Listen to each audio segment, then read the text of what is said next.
You're watching the West Coast Logging Channel. Come on inside and get some logs, that is. A couple of follow-up questions here I wanted to answer. It was just too much to try to text, type, whatever you want to call it for me. Anyways, it's I feel like typing it, I can't get the right wording or whatever for how I want to explain something sometimes too. So, N.W. Blanchard, guys, he's always asking questions. Very good sub, I guess is what I'm saying. He's always watches every video, asks lots of questions. He wants to see more and more hand cutting. I wish I could get more of them for you. And like I said earlier, I'll get the hand cutting part 1 and 2 back up as soon as I can. But the question was wondering about the ground. Is it hard enough? And hard enough meaning, is the ground nasty enough to need a yarder because it's too steep for a skidder cat type thing, or the right tail spar and stuff like that. Tail spar meaning the lift trees we use. That is one of my concerns. The ground, this ground is definitely would be steep enough. They said it was even too steep for their cutter. They have a buncher, a Tiger Cat 830 Tiger Cat buncher, or hot saw, whatever you want to call it. Now a track style skidder, grapple cat or something, maybe. But part of the issue is there's the huge stream in front of it, so you can't, unless you put a bridge in, you wouldn't be crossing it, with the cat or whatever. And then on each side of it, behind and to the two sides, it's landlocked by private timber. So there's not a road to get in to skid it uphill anyways, and if they put a bridge in, then they could most likely skid or log it down to the flats and truck it across. The ground is definitely steep enough to warrant a yarder, so part of the reason I went over was to help me decipher what size of machine they would need. And I see absolutely no reason why a 7/8 machine would not be right in their wheelhouse, exactly what they need. Your other question was, well, no, let's go back. So as for the lift trees, tail spars, intermediate supports, I'm a little worried about that because we don't use hardwoods for anything like that. We will tail hold on maple and oak, but none of the other hardwoods we'll use for anything like that because they don't hold in the ground. After talking to them guys, there are plenty of their trees that have tap roots that go deep in the ground, which, god dang, these stupid allergies are killing me. Sorry. Anyways, so that's a plus. That's good for them. If them hardwoods, and I forget exactly which ones they were, if they've got that good taproot, then they'll be good tail holds. But as for rigging them for lift trees or any immediate supports, I'm not sure. That's something we will have to venture into and see how it happens. So that may limit them on logging basketballs, where we would use intermediate supports to keep the lines off the ground. And so I hope that helps. I hope, because like I say, there's no way I would have been able to type that and make it understandable. The lift trees and intermediate supports, I'm really interested to see, because I looked at some of those hardwoods, the cherries, and they're fairly straight, and a guy could get up them quite a ways to use as a lift tree. Just be interesting to see if they're, we wouldn't pinch them in two or buckle them or whatever. But you can always put buckle guys in if that's the issue. So it'd be you know. One of the other comments, I'm going to lead off here just a little bit, was from, oh, come on, Jack Zack. I wouldn't have thought a West Coast logger would end up on the East Coast consultant.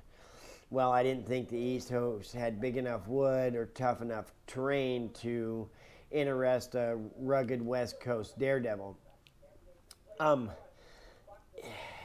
You know, and for that, it's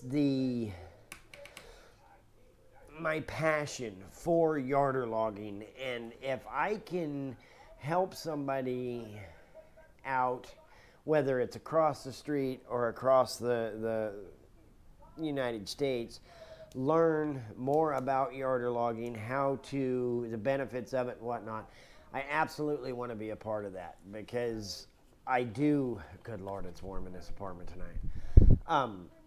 You know, because of that passion. And I mean, that's what really, teaching, I guess, really interests me. Teaching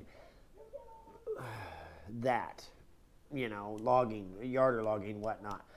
I really enjoy watching other people learn and take in the things that I know and that I'm showing them. So I hope that helps you out.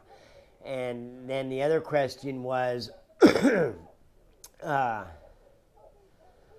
would you yard the timber tree length or cut it to scale first?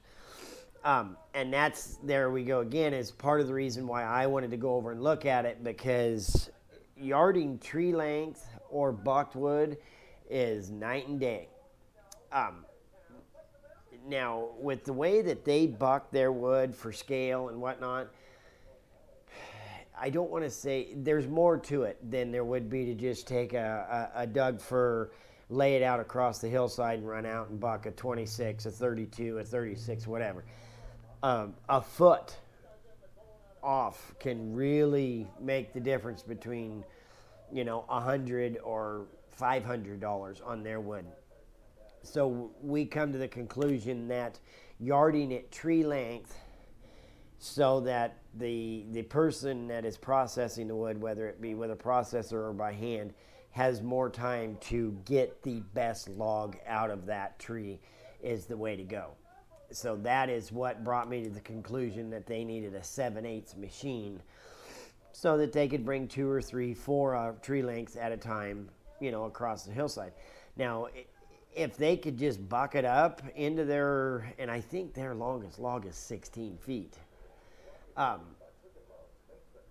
if they bucked it up into 16s, heck, you could take a 3/4 inch Kohler or the diamond with it. Oh my God, if you buck that stuff, holy smokes, put a diamond 210 in there. Oh Lord, and they do make bigger diamonds, and you can put a 7/8 Skyline on a diamond. But what I'm saying is the 210 diamond with a 3/4 inch Skyline strung out across there, 6, 8 of them, maybe even 10 of them, 8, 10, 12 footers at a time, 5th, 6th gear wide open. Oh my God, get some. And that would look sick coming across that.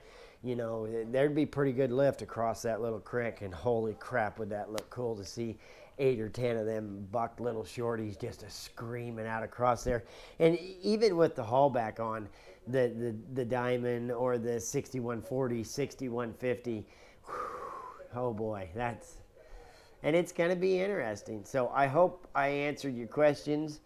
I got a couple of other cleanup videos that I hadn't got out, and a couple of short ones of Marcus that are going to be right after this.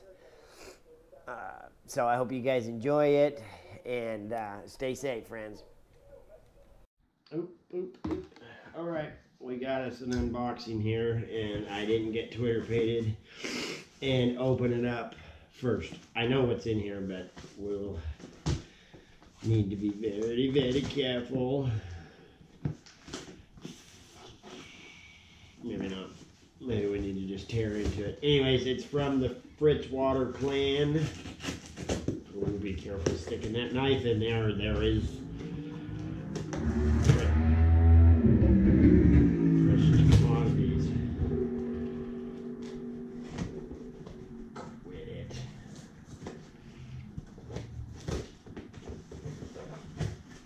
This is the knife that my son and his wife got me for their wedding to officiate.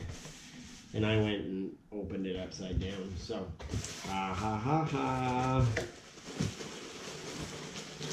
Cookies from the cookie lady. Oh, oh, oh, oh, oh, oh, oh, oh, oh. Oh, it's even bubble wrapped. Oh, yes. Oh, my God. I'm going to be so sick by the end of today. Peanut butter fudge. I can smell it. Oh, my God. I can smell it. Oh, my Lord. We appreciate it. Oh, my goodness.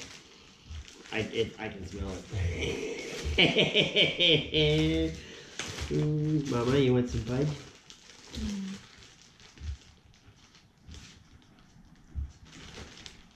Oh my God. I love peanut butter fudge. Thank you guys.